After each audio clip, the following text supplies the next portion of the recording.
नमस्कार विद्यार्थी मित्रांनो. आज आपण मानव संसाधन लेखा पद्धतीचे फायदे आणि तोटे या ठिकाणी विचारात घेणार आहोत. बऱ्याच वेळेला मानव संसाधन लेखा पद्धती ही वेगवेगळ्या ऑर्गनायझेशनमध्ये वापरली जाते, परंतु ती कितपत फायदेशीर होऊ शकते? ज्या ऑर्गनायझेशनमध्ये मानव संसाधन लेखा पद्धती वापरली जाते त्या ठिकाणी त्या संस्थेला कोणकोणते फायदे होऊ शकतात, म्हणजेच असे होणारे फायदे हे आपण या ठिकाणी विचारात घेतले पाहिजेत. आता मानव संसाधन लेखा पद्धतीचे अनेक प्रकारचे फायदे हे त्या ठिकाणी आपल्याला पाहायला मिळतात आणि ते फायदे आपण विचारात घेतले पाहिजेत. अनेक संस्था विशेषतः USA मानव संसाधन लेखा दृष्टिकोन हा अनुसरला जातो.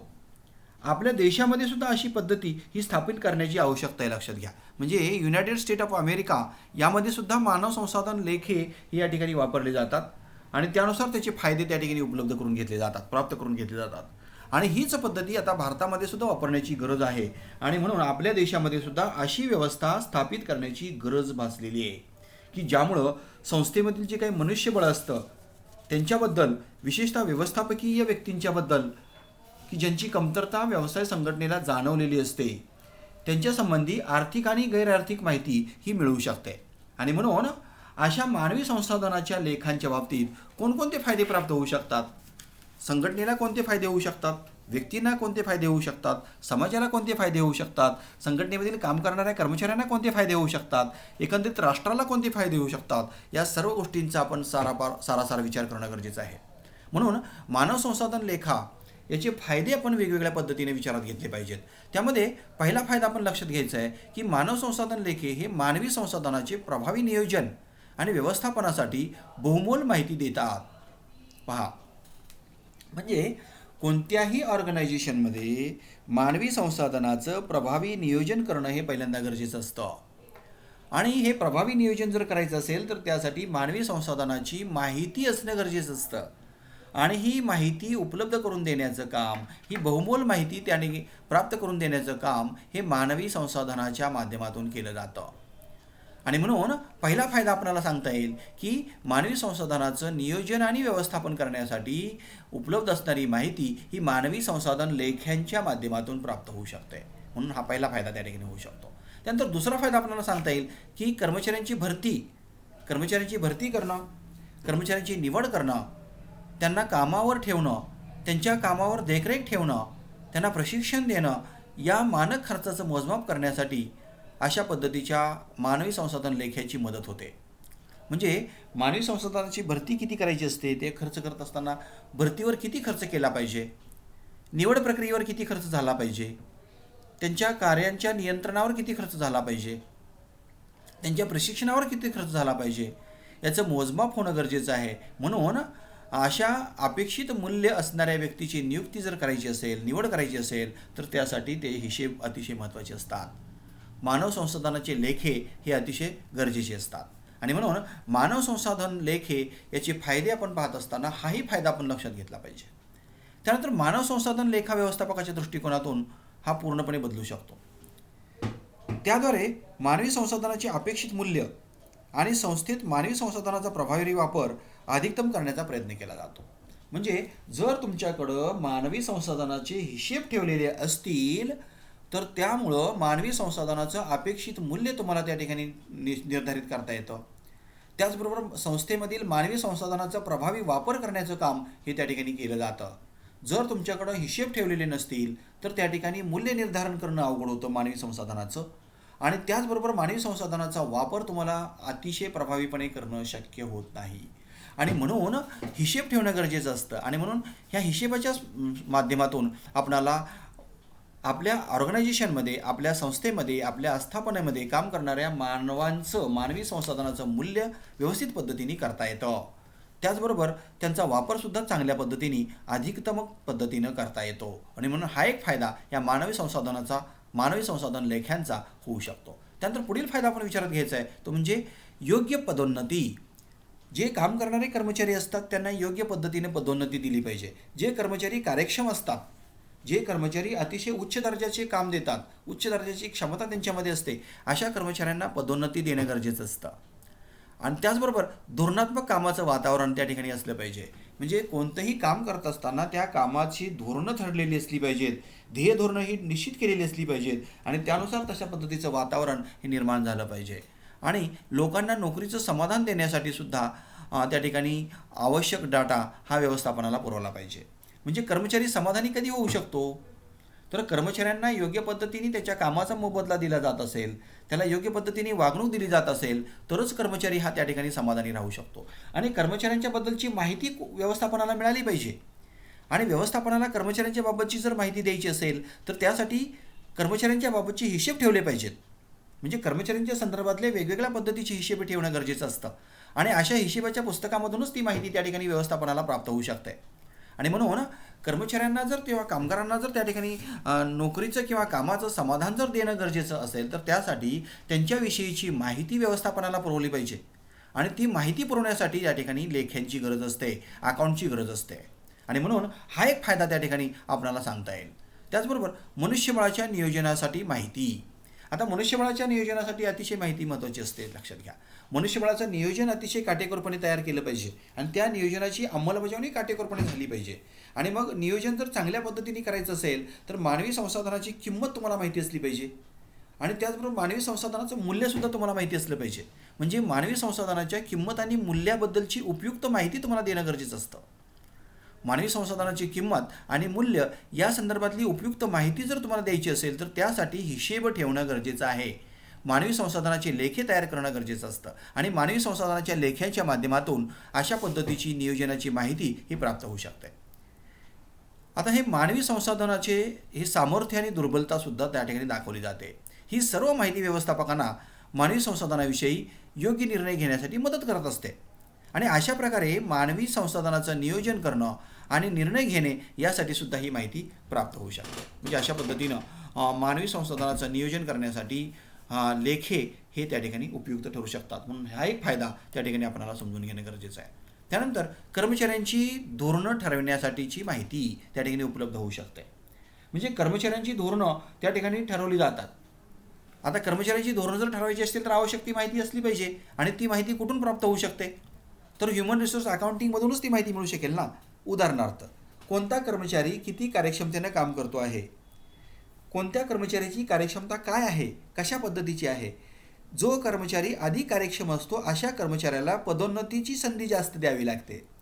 जो कर्मचारी कमी कार्यक्षम असतो त्याला उशिरा पदोन्नती दिली जाते आणि जो कर्मचारी अकार्यक्षम असतो अशा व्यक्तीला पदोन्नतीसुद्धा दिली जाते. त्याचबरोबर अनुकूल कामाचं वातावरण निर्माण केलं जातं. कामाचं वातावरणसुद्धा अनुकूल निर्माण झालं पाहिजे आणि त्यासाठी सुद्धा माहिती उपलब्ध झाली पाहिजे. आणि ही सर्व माहिती कुठून प्राप्त होऊ शकते? तर कर्मचारी लेख्यांमधून ही माहिती प्राप्त होऊ शकते. त्याचबरोबर कर्मचारी आपल्या नोकरीमध्ये समाधानी आहेत का? whether they are getting job satisfaction or not. Such type of information is also essential and that information can be provided by the human resource accounting.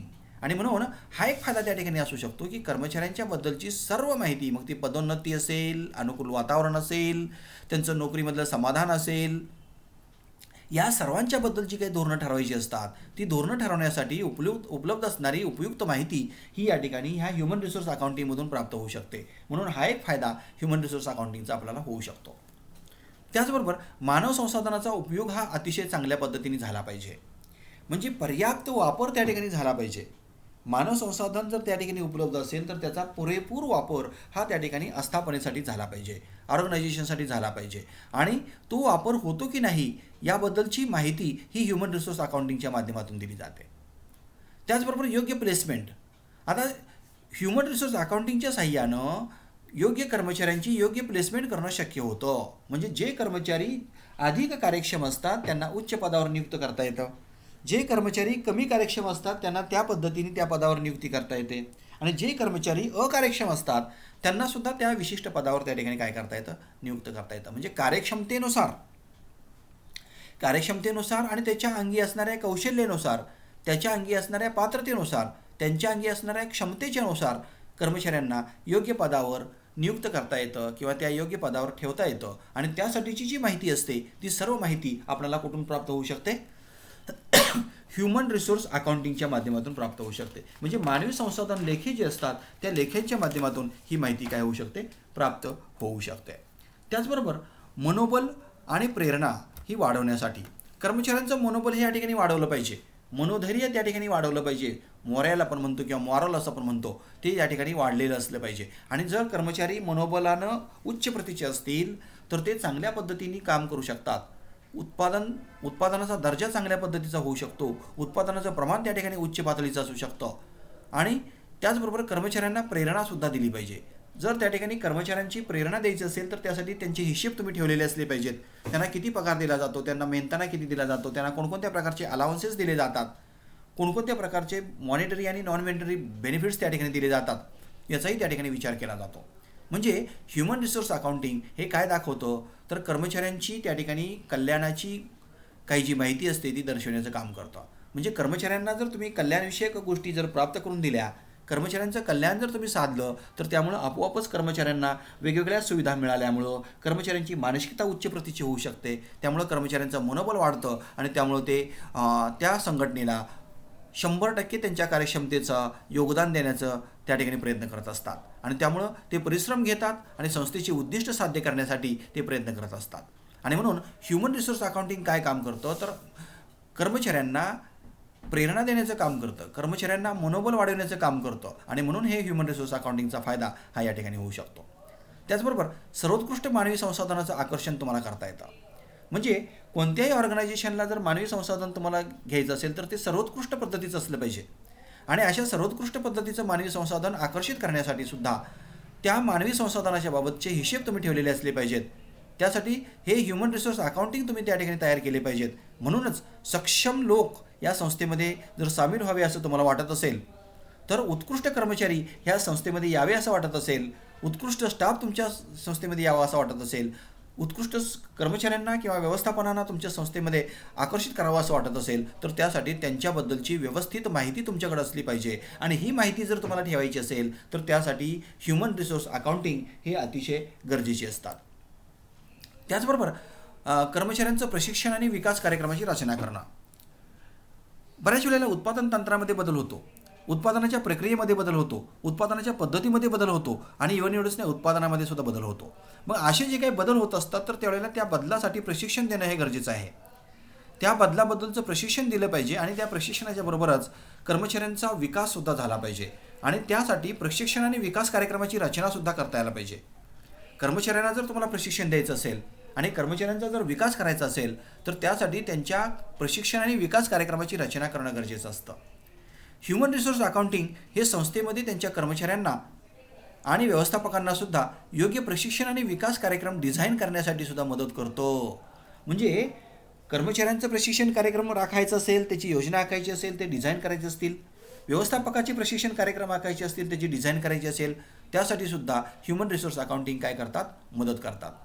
त्याचबरोबर गुंतवणूकदारांना मौल्यवान माहिती प्राप्त होऊ शकते. ह्युमन रिसोर्स अकाउंटिंगच्या साहाय्यानं जे काही आपल्याला माहिती हवी असते ती माहिती अतिशय काटेकोर पद्धतीने आणि अचूक माहिती मिळू शकते. म्हणजे जे गुंतवणूकदार तुमच्या ऑर्गनायझेशनमध्ये गुंतवणूक करू इच्छितात अशा लोकांना सुद्धा योग्य ती माहिती ही या लेख्यांच्या माध्यमातून मिळू शकते, ह्या अकाउंटिंगच्या माध्यमातून मिळू शकते. म्हणजे अशी जर मौल्यवान माहिती जर गुंतवणूकदारांना मिळाली तर ते आपल्या कंपनीची गुंतवणुकीसाठी निवड करू शकतात. आणि म्हणून त्यांना आपल्या कंपनीविषयी, कंपनीमध्ये किंवा ऑर्गनायझेशनमध्ये काम करत असलेल्या मनुष्यबळाविषयी संपूर्ण माहिती ही अतिशय असणं गरजेचं असतं. आणि त्यासाठी त्या मनुष्यबळाचे अकाउंट्स किंवा लेखे हे परिपूर्ण असणं गरजेचं असतं. आणि ही माहिती पुरवण्याचं काम हे ह्युमन रिसोर्स अकाउंटिंगच्या माध्यमातून केलं जातं. हाही फायदा त्या ठिकाणी आपल्याला या ह्युमन रिसोर्स अकाउंटिंगचा विचारात घेणं गरजेचं आहे. ही झाली एक बाजू. म्हणजे ह्युमन रिसोर्स अकाउंटिंगची आपण हे 1 डझन फायदे आपण विचारात घेतले. ही एका त्या नाण्याची एक बाजू झाली. आता दुसरी बाजूही आपण विचारात घेतली पाहिजे. ज्या पद्धतीनं ह्युमन रिसोर्स अकाउंटिंगचे फायदे असतात त्याच पद्धतीने काही अडचणीसुद्धा असू शकतात, काही मर्यादासुद्धा त्या ठिकाणी असू शकतात, काही समस्यासुद्धा त्या ठिकाणी असू शकतात. म्हणजे मानवी लेखांमध्ये काही ऑपरेशनल समस्या आहेत पहा. कारण ते मानवी लेखा हे अमूर्तपणाचं मापन करण्याचा प्रयत्न करतं. म्हणून व्यक्तिनिष्ठ घटक महत्त्वपूर्ण भूमिका बजावू शकतात. अशा प्रकारे मानव संसाधन लेखामध्ये गुंतवलेली प्रमुख ऑपरेशनल समस्या कोणती असते त्या समस्यासुद्धा आपल्याला या ठिकाणी विचारात घ्यायच्या आहेत. आणि म्हणजे त्या ज्या समस्या असतात त्या ऑपरेशनल समस्या म्हणून वापरल्या जातात, समजल्या जातात. मग त्या समस्या कोणत्या आहेत मानव संसाधन लेख्याच्या, तेही आपण विचारात घेणं गरजेचं आहे. त्यामध्ये मानवी संसाधनाचं मूल्य मोजण्यासाठी कोणतीही लेख्याची पद्धती निश्चित केलेली नाही, ही पहिली समस्या.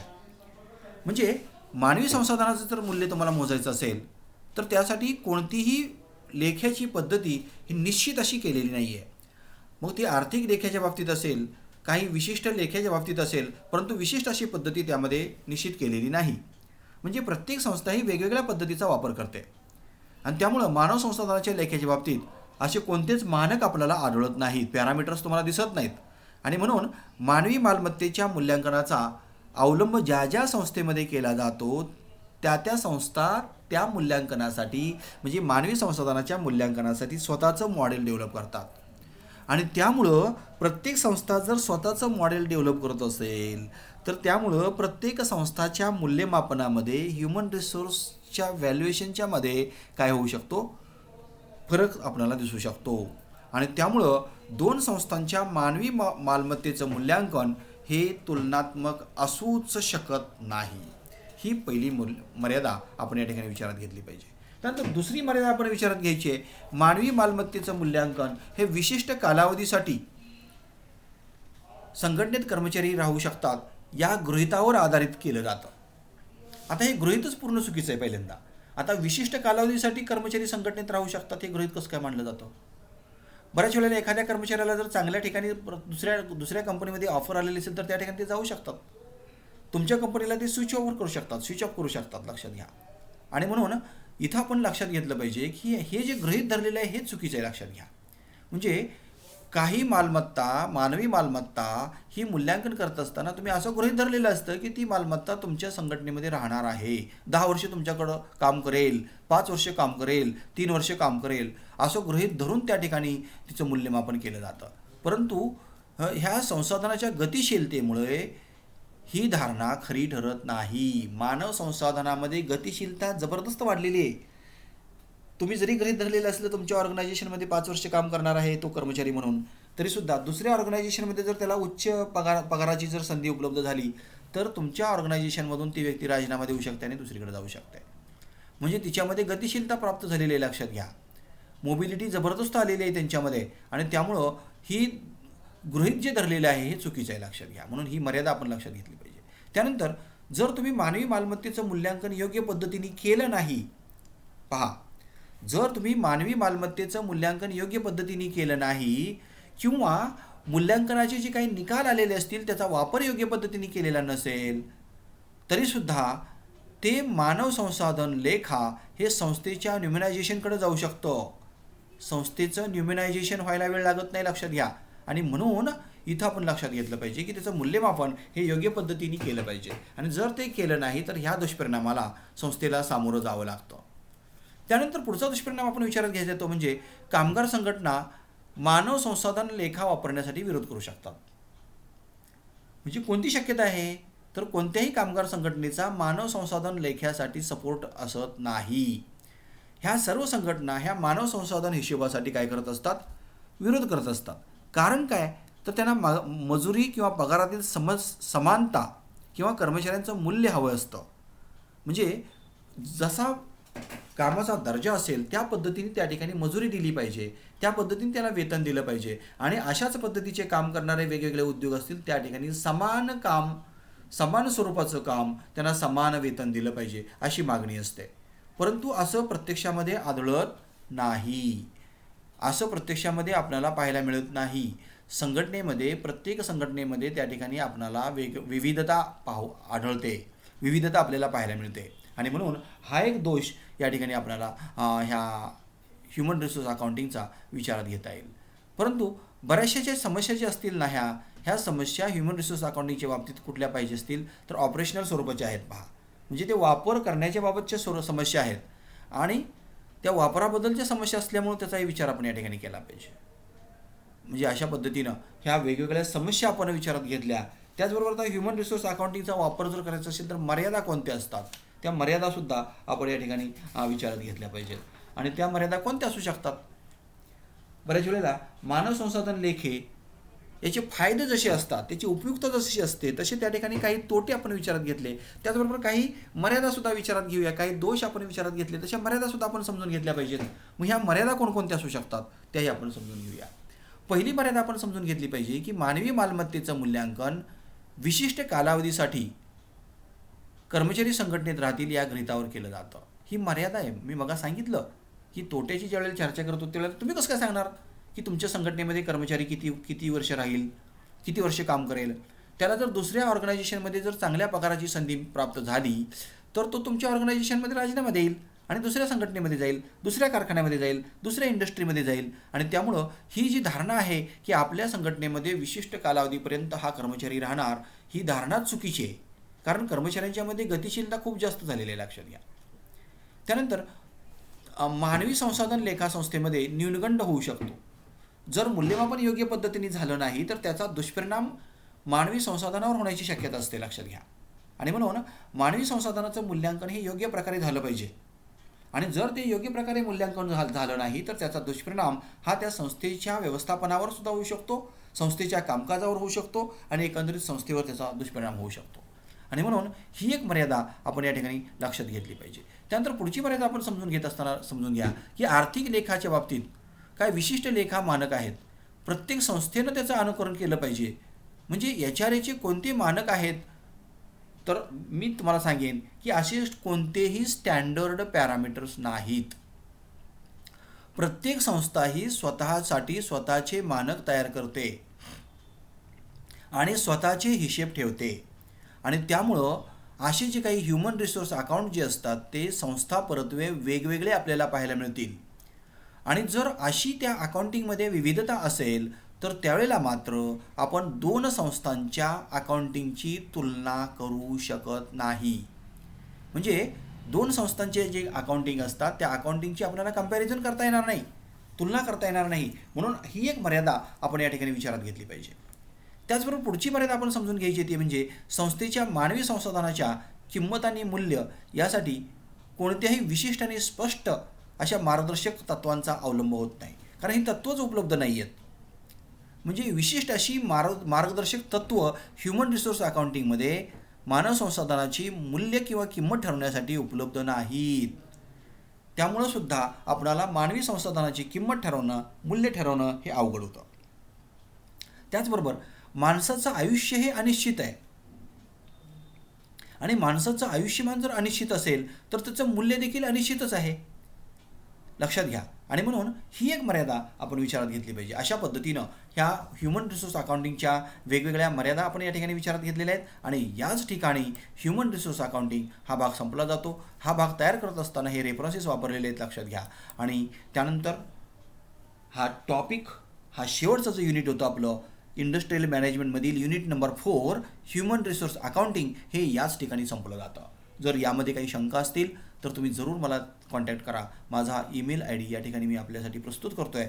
इफ एनी शंका will be there in your mind, any doubt will be there in your mind, any difficulty will be there in your mind, if you are going to study really at that time, you can contact me immediately. Definitely I will try to solve it. Okay, thank you very much.